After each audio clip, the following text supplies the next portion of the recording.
Alright, today we're going to do part of the gas law packet. This is kind of going to go back to the very start of the packet since I don't think I got a good video to be able to post from the classroom. So, the first thing it says, look at the handout titled Darton's Law of Partial Pressures. Back to your question, you can now answer, how do the pressure of the individual gases in the mixture affect the total pressure of the mixture itself? Alright.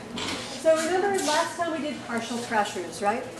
Partial pressures were kind of easy because what is the formula for doing partial pressures? P1, P2, P3, P However many gases. So basically the formula is the total pressure for a gas, for a mixture of gases, is just the sum of the pressure of the individual gases, right? So if you know what your total is, and you know what the pressure of gas 1 is, you know what the pressure of gas 2 is, but you don't know the pressure of gas 3, how would you figure it out? Total minus 1 and 2 added together.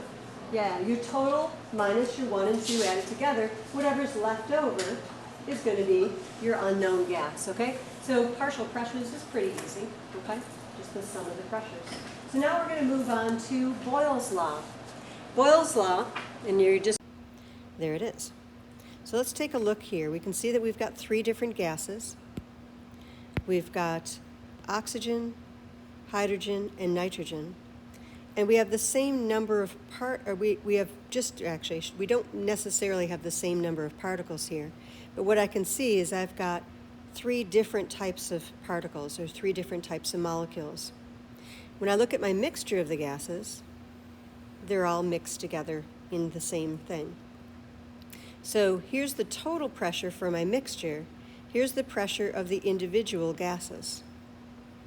When we look at the difference between the individual gases and the total pressure, we can see that the total pressure is equal to the pressure of the first gas, the pressure of the second gas, plus the pressure of the third gas added together. In part 2 of your packet, you've got an example of how to solve these problems here. The first thing you want to do is you want to identify what the total pressure is if it's given. So here's our total pressure. We've got the pressure of the ammonia gas, and we need to know what is the pressure of the argon gas. So that's our unknown. So here's my formula again. The total is equal to each gas added together. So now I'm just going to substitute the numbers in. So 1.8 atmospheres is equal to 1.2 atmospheres plus we don't know. There's our unknown. So to do this, we're just going to use some algebra. We're going to subtract this from this. And our answer will be 0.6 atmospheres. When you do this one here, you're going to get an answer that will be, we know the total pressure, we know the partial pressure, we know the partial pressure of the hydrogen, and you've got to determine the carbon dioxide gas. So let me set this up for you. So the total pressure is equal to the partial pressure of, in this case, I've got 3 gases again. Substitute in my numbers. There's my total pressure. The nitrogen gas is 0.75 atmospheres. The hydrogen is 0.11 atmospheres. And then I have to solve for my unknown, which is the CO2 gas. So what the first step I can do is add these together. And that's going to give me 0.086 atmospheres. Now remember to isolate my variable. This is my unknown, so I've got to get it off by itself. If this is addition on this side, then I'm going to get rid of it, I'm going to subtract it from itself. And there it goes on that side. If I do it to one side, I need to do it to the other side.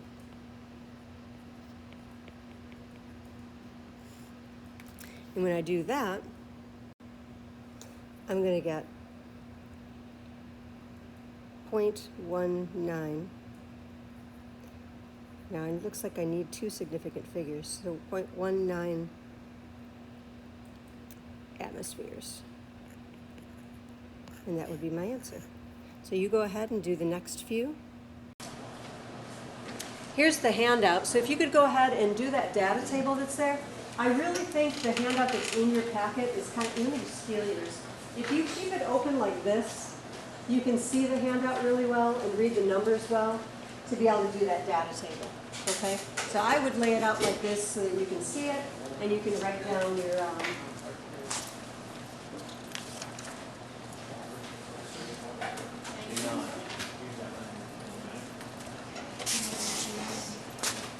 Does it matter which one we use first? you start from the, yeah, it will, yeah, go from left to right.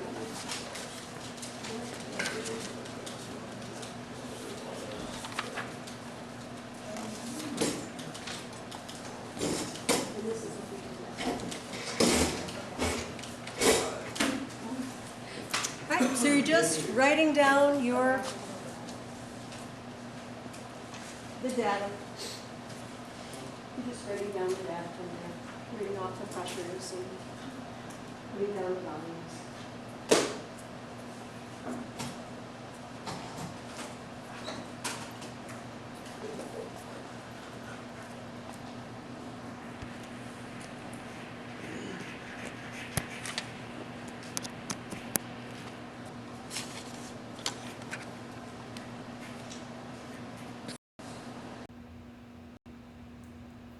And we're going to now, you should be switching to the worksheet called partial pressures. You're going to do that, so it's the worksheet.